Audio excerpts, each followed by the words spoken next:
ये है राजस्थान का एक छोटा सा गांव रतनपुर, जो सुख और शांति के लिए जाना जाता है। लेकिन आज पूरे गांव में बहुत ज्यादा डर और गहरा दुख का माहौल है, क्योंकि सारे गांव वाले अपना गांव छोड़कर जा रहे हैं। कुछ लोग दूर अपने खेतों में रहने चले गए हैं, तो कुछ दूसरे गांव में चले गए हैं। दरअसल गांव छोड़ने की वजह यह थी कि गांव में एक विशाल पीपल का पेड़ है जो कई 100 साल पुराना है। गांव के कुछ लोग दावा कर रहे हैं कि उस पेड़ पर चुड़ैल का साया है। सभी डरे और उदास हैं, इसलिए गांव छोड़कर जा रहे हैं। और इसी बीच धनु और गौरी अपने घर में हैं। उनका एक बेटा भी है, रोहन, जो कि अपनी पढ़ाई पूरी करने के लिए शहर गया है। ए जी, सुनते हो, पूरा गांव खाली हो गया है और आप चुपचाप यहाँ बैठे हुए हो। हमें भी इस गांव से निकलना नहीं है क्या? नहीं, हमें नहीं जाना है। जो लोग गांव छोड़कर जाना चाहते हैं उन्हें जाने दो, लेकिन हम तो यहीं रहेंगे। अरे ये पागलों जैसी बातें क्यों कर रहे हो? पूरे गांव में से किसी ने भी बहादुरी नहीं दिखाई। गांव के लोग डर के मारे सब भाग गए हैं और आप यहाँ बैठकर बहादुर बनने की बातें कर रहे हो। आपको क्या इतना शौक चढ़ा है बहादुर बनने का? मुझे समझ में ही नहीं आता कि आप यह सब क्यों कर रहे हो। मैं कहती हूँ चुपचाप चलो, यहाँ से निकलते हैं। गौरी, मैं जानता हूँ कि पूरा गांव डर के मारे भाग गया है, लेकिन हम दोनों यहाँ अकेले भी नहीं डरेंगे। ये पेड़ और यहाँ जो कुछ भी हो रहा है उसका सामना हमें करना होगा। मैं चाहता हूँ कि हम भागने के बजाय हिम्मत दिखाएं और यहाँ ठहरें। अरे कभी तो मेरी बात माना करो, यहाँ रहना ठीक नहीं है। मैं आपको कितनी बार कहूँ? नहीं गौरी, ऐसी बात नहीं है, पर कभी कभी हमें मुसीबत से लड़ना नहीं छोड़ना चाहिए। पूरा गांव यहाँ से चला गया है, अपनी जमीन, जायदाद और घर सब छोड़कर। फिर भी मुझे उन्हें वापस लाना है। मैं आज सच्चाई का पता लगाऊंगा। क्या सच में उस पेड़ पर चुड़ैल रहती है या नहीं? धनु अपनी जिद पर अड़ा रहता है और मानने को तैयार नहीं है।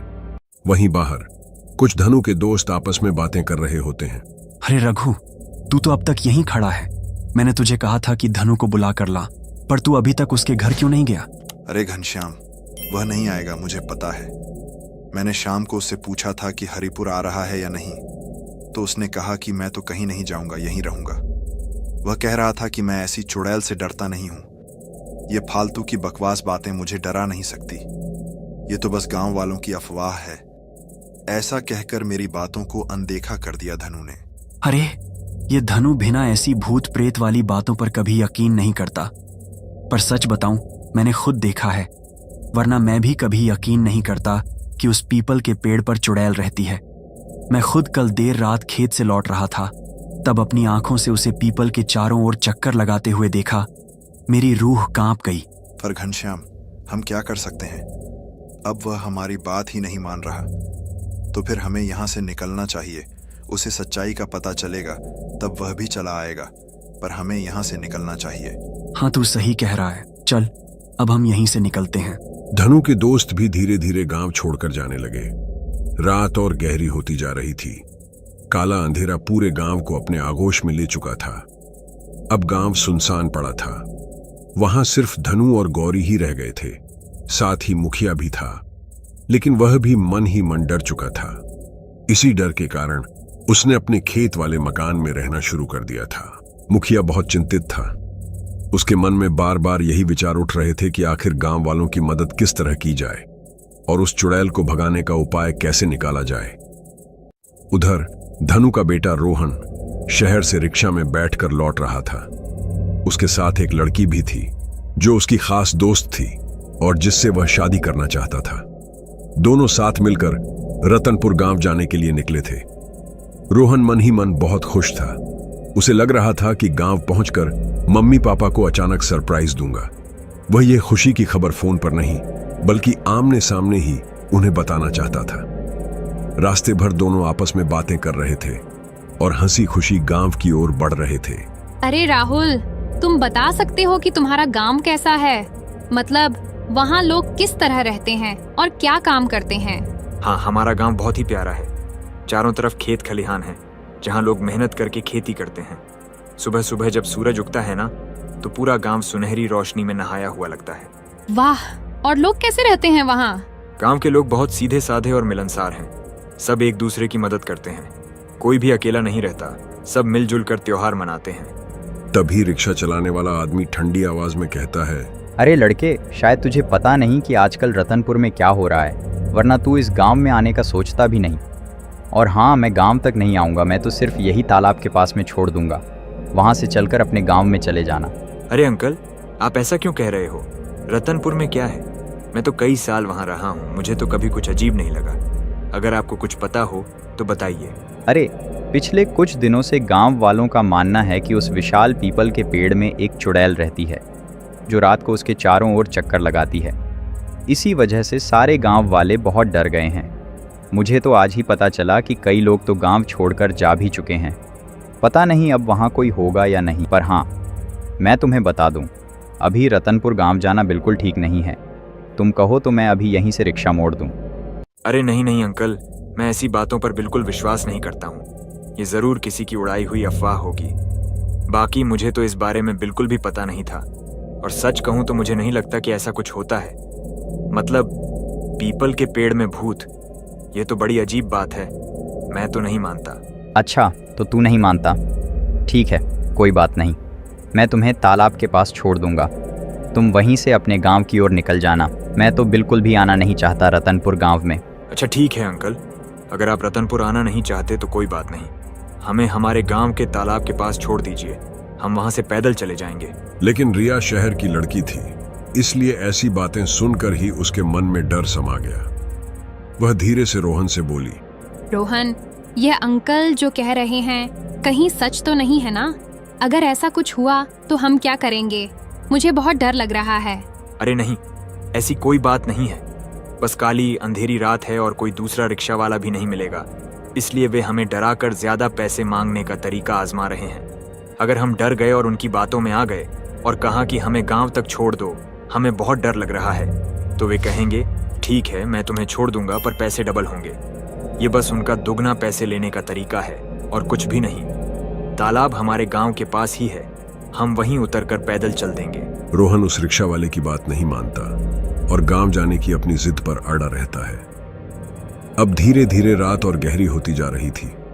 समय लगभग 12 से 1 के बीच का था। इसी बीच गौरी की आंख खुलती है और वह पानी पीने के लिए उठकर जा ही रही होती है कि तभी उसकी नजर खिड़की की ओर पड़ती है। उसने पीपल के पेड़ के पास कुछ देखा। अचानक उसकी रूह कांप जाती है। वह देखती है कि चुड़ैल पीपल के पेड़ के पास ही खड़ी है। सफेद साड़ी हवा में लहरा रहे थे, डरावना चेहरा और गहरी लाल आंखें। ये देखकर वह जल्दी जल्दी धनु को उठाती है और धनु उठते ही कहता है, अरे क्या हुआ? तुम इतनी ज्यादा घबराई हुई क्यों हो? मुझे अभी पीपल के पेड़ के नीचे चुड़ैल खड़ी हुई दिखाई दी। गौरी, तू कैसी बातें कर रही है? रुक, मैं जाकर देखता हूँ। धनु खिड़की के पास जाकर पीपल के पेड़ की ओर देखता है, लेकिन उसे कुछ भी दिखाई नहीं देता। अरे गौरी, देखो तो सही, पेड़ के पास कोई भी तो नहीं है।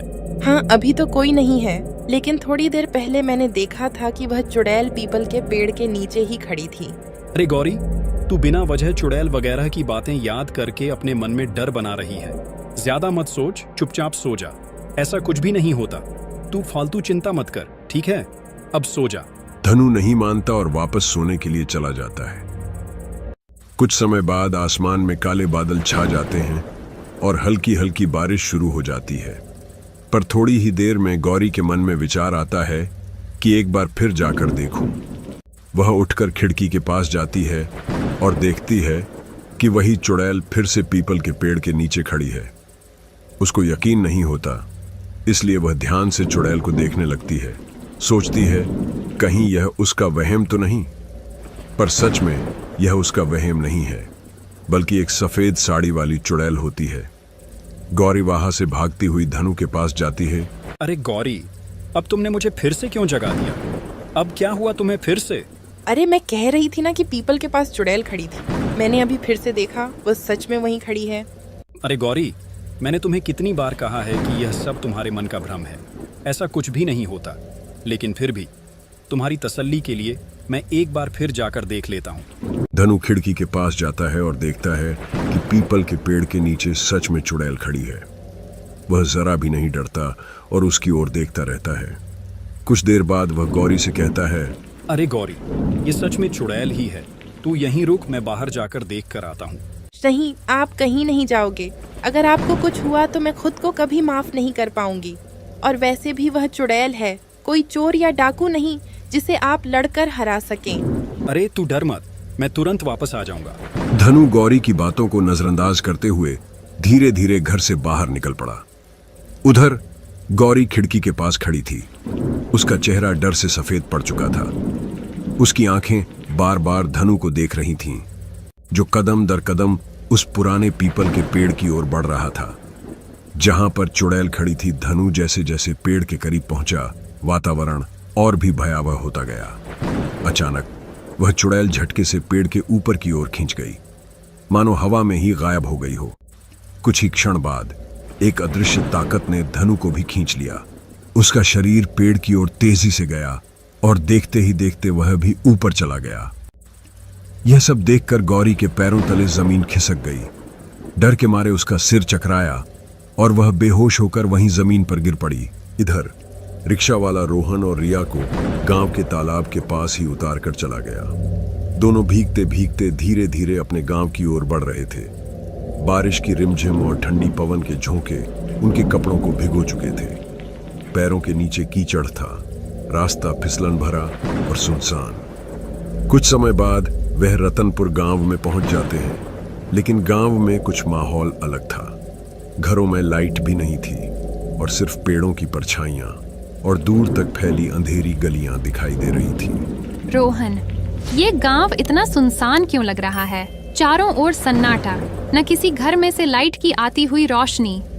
पता नहीं, आमतौर पर इस समय चौपाल पर 2-4 लोग तो मिल ही जाते हैं। शायद बारिश और रात की वजह से सब घरों में होंगे। और हाँ, लाइट तो इस वजह से नहीं होगी क्योंकि बारिश बहुत तेज हो रही है, तो इस वजह से कहीं तार वगैरह टूट गया होगा। दोनों चौपाल से धीरे धीरे आगे बढ़ने लगे। कुछ दूरी तय करने के बाद वे अपने घर के पास पहुंचे। दरवाजा धीरे से खोलकर जैसे ही अंदर गए, रोहन ने देखा उसकी मां बेहोश हुई जमीन पर पड़ी थी और उसके पिता कहीं दिखाई नहीं दे रहे थे। यह देखकर रोहन बुरी तरह घबरा गया और तुरंत अपनी मां के पास जाकर अपनी मां को उठाने लगा। और जैसे ही उसकी मां रोहन की आवाज सुनती है, वह तुरंत होश में आ जाती है और उठ खड़ी होती है। अरे माँ, तुम बेहोश क्यों पड़ी हो? पिताजी कहाँ गए? और गांव में सारे लोग कहाँ हैं? कोई भी दिखाई नहीं दे रहा। सब कुछ सुनसान लगता है और किसी के घर में लाइट की रोशनी अभी दिखाई नहीं दे रही है। पूरा गांव खाली और वीरान पड़ गया हो। ऐसा माहौल क्यों है माँ? तुझे मैं क्या बताऊं? कुछ दिनों से हमारे गांव में लोग कहते थे कि यहाँ चुड़ैल है। पूरे गांव में डर फैल गया था और कल ही सभी लोग गांव छोड़कर चले गए। मैंने तेरे पिताजी से कहा, सभी लोग जा रहे हैं, हम भी उनके साथ चले जाते हैं, लेकिन उन्होंने मना कर दिया। बोले यह भूत चुड़ैल वाली बकवास बातें हैं, कुछ नहीं होता। रात हुई और मेरी आंख खुली तो देखा सच में चुड़ैल उस पीपल के पेड़ के नीचे थी। मैंने तुरंत तेरे पिताजी को चेताया और उन्हें चुड़ैल को दिखाया। उन्होंने भी चुड़ैल को देखा, लेकिन चुड़ैल को देखकर वह डरने के बजाय गुस्से से भर उठे। उन्हें लगा कि यही वजह है जिसने पूरे गांव को उजाड़ दिया और सभी को गांव छोड़ने पर मजबूर कर दिया। गुस्से में वह घर से बाहर निकले और सीधा चुड़ैल की ओर बढ़ने लगे। जैसे ही वह पीपल के पेड़ के पास पहुंचे, अचानक चुड़ैल हवा में ऊपर उठ गई। उसी क्षण अजीब ताकत से तेरे पिताजी भी पेड़ की ओर खींचकर ऊपर चले गए। अच्छा माँ, ऐसी बातों पर मैं यकीन नहीं करता। मैं अभी पेड़ के पास जाता हूँ और पिताजी को पेड़ से नीचे उतार लाता हूँ। अरे बेटा, तू कैसी बातें कर रहा है? तेरे पिताजी भी यही कहते थे और जब वह पीपल के पेड़ के नीचे गए तो उसी पेड़ ने उन्हें अपनी ओर खींच लिया और ऊपर ले गया। नहीं माँ, हम यहाँ बैठकर कुछ नहीं कर सकते। मैं हाथ पर हाथ धरकर बैठने वाला नहीं हूँ। पिताजी को मैं किसी भी हाल में नीचे उतार कर ही रहूँगा। एक रास्ता है, हमारे गांव के मुखिया जी अभी भी यहीं हैं। उनका खेत पर एक मकान है, वहीं रहते हैं। उनके पास चलेंगे तो वह जरूर हमारी मदद करेंगे। और हाँ बेटा, ये लड़की तेरे साथ कहाँ से आई? माँ, ये मेरी कॉलेज की दोस्त है। बाकी सब मैं बाद में परिचय करवा दूंगा। अभी मैं मुखिया जी के पास जाता हूँ और उनसे मदद मांगता हूँ। तब तक तुम दोनों इसी घर में रहना, बाहर मत जाना। रोहन इतना कहकर अपने घर से बाहर निकला और मुखिया जी के खेत की ओर बढ़ने लगा। उसके मन में पिताजी को बचाने का डर बैठ गया था। हालांकि वह अभी भी चुड़ैल जैसी बातें पूरी तरह मानता नहीं था, पर मां की चेतावनी ने उसे मजबूर कर दिया था। धीरे धीरे वह खेत के पास पहुंचा। मुखिया जी का घर दिखा तो उसने गहरी सांस ली और भीतर कदम रखा। अंदर घनश्याम और रघुनाथ मौजूद थे। मुखिया जी ने उन्हें काली अंधेरी रात में जाते हुए देखा था, इसलिए उन्होंने अपना फर्ज निभाते हुए उन्हें अपने घर में रोक रखा था। अरे मुखिया जी, आप मेरे साथ चलिए, मुझे आपकी मदद की जरूरत है। मेरे पिताजी को चुड़ैल पीपल के पेड़ के ऊपर ले गई है। अरे रोहन बेटा, तू तो पढ़ाई पूरी करने के लिए शहर गया था ना। इतनी रात को तू यहाँ और तेरे पिताजी को क्या हुआ? हमने उन्हें कई बार समझाया कि हमारे साथ चलो, पर वह नहीं माना। अरे घनश्याम काका, मैं आपको सब कुछ बाद में बताऊंगा, लेकिन अभी मेरे साथ चलिए और मेरे पिताजी को बचाने में मदद कीजिए। अरे ठीक है, तुम घबराओ मत, हम जरूर तुम्हारे साथ चलेंगे और तेरे पिताजी को पीपल के पेड़ पर रह रही चुड़ैल के चंगुल से आजाद करवाएंगे। वह सभी उनके साथ चल देते हैं। गांव की ओर रोहन, मुखिया जी, घनश्याम और रघुनाथ सभी भीगते हुए, कीचड़ में फिसलते हुए गांव की ओर निकलते हैं। सुनसान रात में चारों हल्के हल्के शक में थे। बारिश और ठंडी हवा के बीच थोड़े ही समय में वे पीपल के पेड़ के नीचे पहुंच जाते हैं। रिया और गौरी खिड़की से उन सभी को देख रही थी। रोहन पेड़ के नीचे खड़ा होकर पास पड़ी लकड़ी की डंडा उठा लेता है और पेड़ की टहनियों पर मारने लगता है। अचानक चुड़ैल के कपड़े नीचे गिरते हैं। सभी लोग चौंक जाते हैं। आखिर ये कपड़े कैसे नीचे गिर सकते हैं? रोहन ने और जोर से डंडे से टहनियों पर वार किया। थोड़ी ही देर में एक मोटी डाली टूटकर नीचे गिरती है। उसी डाली पर से धनु भी नीचे गिरता है और साथ ही वह चुड़ैल भी। लेकिन उस क्षण सभी की आंखें खुली की खुली रह गईं। यह कोई असली चुड़ैल नहीं थी। ध्यान देने पर देखा गया कि वह आदमी जिसके पीछे चुड़ैल का डरावना रूप था, उसके मुंह पर सिर्फ एक चुड़ैल वाला मास्क था। रोहन ने तुरंत उस व्यक्ति के मुंह से मास्क हटाया। अब सब कुछ साफ हो गया। यह कोई चुड़ैल नहीं बल्कि गांव का जमींदार था। यह सब देखकर मुखिया जी गुस्से में चिल्लाए, अरे लालची जमींदार, मैंने तुझे कुछ महीने पहले ही गेहूं की बोरियां चोरी करने के आरोप में तुझे गांव से बाहर निकाल दिया था और अब तू फिर वापस आ गया। आज तो तेरी खैर नहीं। कुछ पल बाद रोहन ने अपने पिताजी के मुंह से कपड़ा हटाया। रोहन के पिताजी गुस्से से कांपते हुए बोले, अरे हाँ मुखिया जी, इसको कड़ी से कड़ी सजा मिलनी चाहिए। उसने मेरे साथ बहुत गलत किया। जैसे ही मैं पीपल के पेड़ के पास गया, इसने अचानक मुझे रस्सी से ऊपर खींच लिया, फिर मेरे मुंह पर सफेद कपड़ा कसकर बांध दिया ताकि मैं कुछ भी बोल ना सकूं। लेकिन शुक्र है मेरे बेटे का, जिसने समय पर आकर मुझे इस बेरहम जमींदार से बचा लिया, वरना आज तो यह मेरी जान ही ले लेता। अरे मुखिया जी, आज एक बार छोड़ दीजिए। मैं वादा करता हूं आगे कभी इस गांव में वापस नहीं आऊंगा। आपने उस दिन मुझे पूरे गांव के सामने बदनाम करके गांव से निकाल दिया था। उस दिन पूरा गांव मुझ पर हंस रहा था, इसलिए मुझ में गुस्सा भर गया और मैंने यह सब कर दिया। मुझे माफ कर दीजिए। नहीं नहीं, इस बार तुझे कहीं जाने नहीं दूंगा। तूने हमारे गांव को कुछ ही दिनों में खाली करा दिया। इसका हिसाब तुझे चुकाना होगा। मैं तुझे यही रखूंगा और पूरे गांव वालों का काम तुझसे ही करवाऊंगा। और हाँ, घर घर जाकर जिनको तूने भगा दिया, उन्हें ढूंढ ढूंढ कर इसी गांव में लौटाने की पूरी जिम्मेदारी भी तुझे ही दी जा रही है। समझा कि नहीं? मुखिया जी का यह कड़क फैसला सभी को सही लगा और सभी ने हामी भर दी। रोहन की सूझबूझ और हिम्मत की वजह से पूरा गांव इस लालची जमींदार के फंसाए हुए जाल से आजाद हो गया। मुखिया जी ने रोहन की बहादुरी और तेज दिमाग की बहुत तारीफ की। वहीं जमींदार को उसकी गलती की पूरी सजा मिली और वह सभी के खेतों में जमींदार को काम करना पड़ेगा और उसकी गलती की अच्छी खासी सजा मिलेगी। खिड़की पर खड़ी गौरी ये सब सुनकर बहुत खुश हो गई। उसने देखा कि उसका बेटा रोहन मुखिया जी से तारीफें सुन रहा है और ये देखकर गौरी का दिल खुशी से भर गया। साथ ही रिया भी इस खुशी में शामिल थी और दोनों ने एक दूसरे की तरफ मुस्कुराते हुए देखा। रिया ने सोचा कि उसने एक बहुत ही समझदार व्यक्ति चुना है